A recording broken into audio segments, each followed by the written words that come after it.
Hello students, my name is Kumari Shilpi. I am an assistant professor in Department of Management and Commerce, Mewar University. Today we are going to complete our lecture 4 on subject management of medium and small enterprises. We already completed till lecture 3. In today's lecture we are going to complete what is the ownership structure of MSME as well as how we can set up the small and medium enterprises in India. So we are going to understand the steps which are there for establishing the small or medium enterprises. So let's begin. And if we are talking about this first slide, that is ownership structure of MSME, before starting it, let me tell you that there are various legal forms of business ownership available for the entrepreneurs, right? We can select accordingly whatever their condition is, they can choose that type of business enterprises. It also seems that pertinent to know the ongoing pattern of actually used by the micro and small medium enterprises in India. If we'll see this figure, this table, we are able to see that there are different type of business form or business types are available, like sole proprietorship, partnership, cooperatives, company. Okay, so if we are talking about the various type of industries, for example, if we are talking about the flour mills, we can see that majority of the people are engaged in the partnership type of business form, right? If we are talking about next, that is sole proprietorship. Let me tell you what is the partnership and sole proprietorship. Sole proprietorship is that form of business in which there is a single owner who is managing the whole business, right? They have unlimited liability. In the case if the business will be in the case if the owner is not okay, in case of lunatic or death of the owners, there is a high chances of shutdown of the business, right? In the case of the partnership, minimum 2 members are required. They can either legally bind it through the partnership registration and the Partnership Registration Act 1932 and Companies Act 2013, or either they can just come to start the business on the oral foundation. It means that there is an oral agreement, but there is no written agreement. Then, if we are talking about the cooperatives, so in case of the flour mills, we are see that there are no cooperatives available. If we are talking about the company, so companies are registered under the Companies Act, either the previous Companies Act or the recent Companies Act 1920. So, recent Companies Act 2013 and the earlier Companies Act 1956. So there are various types of Companies Act, right? Don't think about 1920. It's not 1920. It's 1956 and 2013, which is the recent Companies Act. Okay. If you're talking about the printing presses, we are able to see that in printing presses, there is a majority sole proprietors. 52% people are engaged in sole proprietorship in printing presses. In case of the partnership, we are able to see that is 28% to 20% people are engaged in this. So we can see that in uh, all these three types, we are able to see that the sole proprietorship in micro, small, and medium enterprises are comparatively more if we'll compare it with the other form of business organization. Next, in overall, if we'll talk, it is around, if we are talking about the ownership pattern, in sole proprietorship, percentages around overall, if I'll talk, it is 87.46. In case of the partnership, if we'll talk, it is around 11.68. And in the case, it is around, in the case of company, it is around 0.086. So overall, we can see that the majority of the people who are engaged in MSMEs, what kind of business forms they are basically following, that is sole proprietorship. So I guess this ownership structure of MSME is clear, although this picture is giving a very detailed information on various examples like flour mills, printing presses, leather, footwear, right, electrical goods. So let's move toward the next slide. So let's move about to this next topic, that is steps in setting up small units in India. So if we are talking about the first step, it is about the deciding to go into the business. So before purchasing a single product, we are analyzing a lot which product is good. Even if we are going to purchase a laptop, we are analyzing that which company is suitable. Okay, what is our, why we are purchasing the laptop, reason behind it. Okay, so we are analyzing multiple conditions and situations, and accordingly we are purchasing the product. So it's not a small thing if we are starting a business. First of all, we need to understand that in which type of business we want to enter. uh, Either we are thinking according to our experience. If someone is working in the biscuit factory, that person is very much knowledgeable how to make the biscuits and cookies, right? So first we need to decide to which type of business we need to go. So we can say, so it's a crucial decision for a youth to take and shunning wage employment and opting for self-employment and entrepreneurship. Either we know that entrepreneurs are risk taker, but still it's not a very small decision.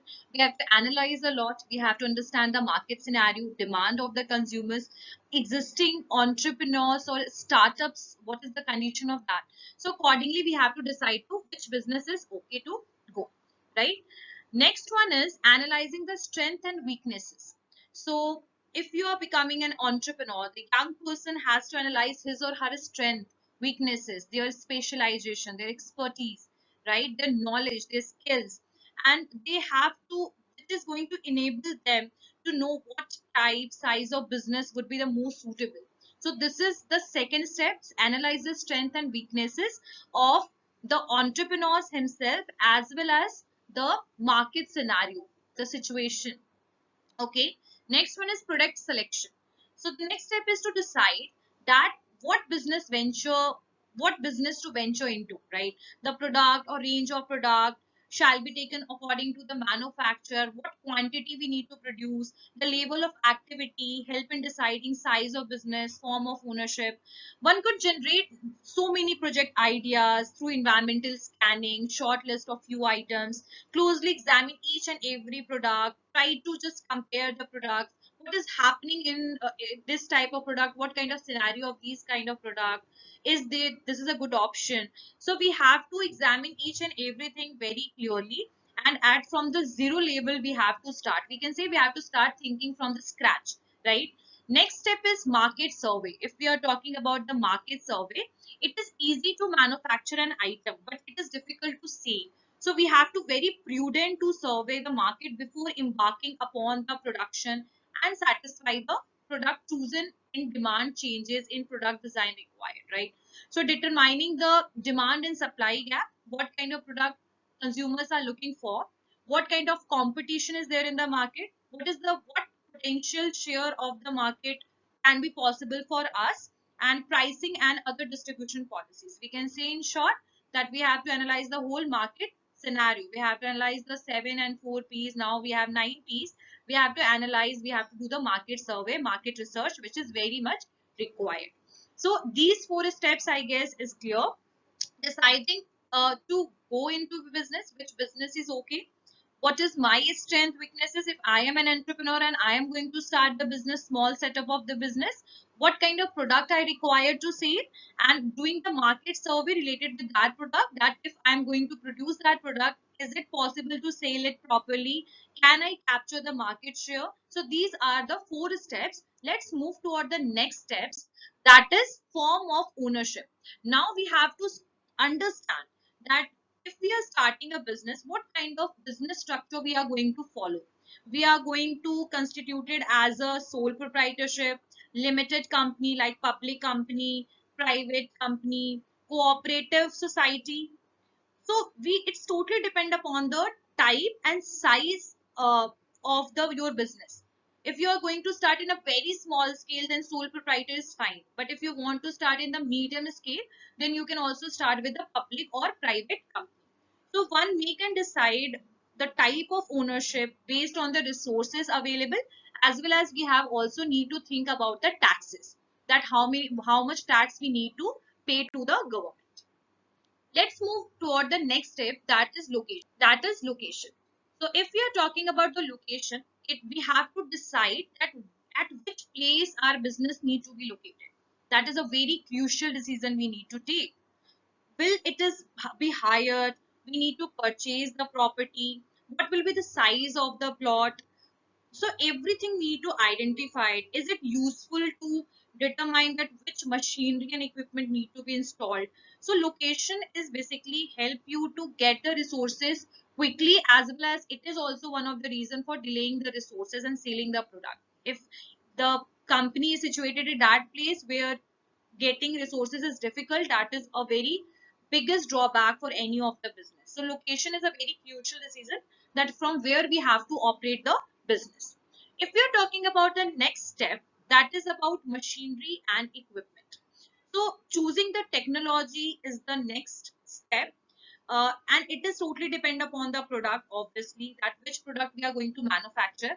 If we are going to manufacture electrical products, there is a high chances that we require a very updated technology for that. If we are going to start the software companies, so definitely we have to work with the laptops and the new technology. Okay, as well as for, we have also need to identify that from which supplier we are going to take the products, raw materials, and what is the cost, overall cost will be. So one need to be advanced, need to be plan all the things in the advance for machinery and equipment, especially if it is procured outside the town, state or country, or either it is imported. We have to think about all these factors. Next step is project report.